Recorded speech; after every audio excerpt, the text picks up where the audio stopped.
শুনেছিলাম মামুনিদের ওখানে রথে নাকি একটা পুজো হয়, কি পাতা পুজো। আমার খুব জানার ইন্টারেস্ট ছিল যে এই পাতা পুজোটা আসলে কি।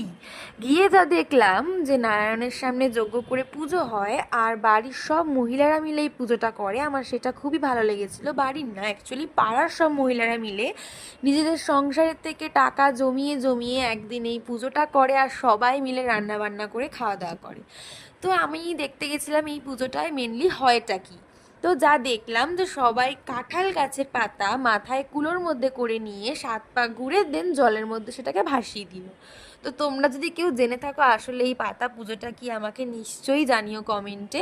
আমার গিয়ে ভীষণই ভালো লেগেছিল এই পাতা পুজোতে। আর যেমনটা প্রথমেই বললাম, এটা রথের দিন হয়, সেই জন্য পরে সব কচি কাঁচা রথ নিয়ে বেরিয়েছিল ওখানে, আমিও কিছুক্ষণ রথ টেনেছিলাম।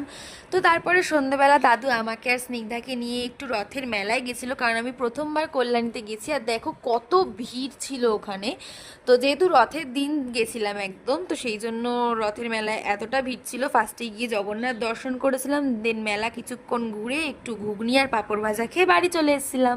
So that's it for today, by.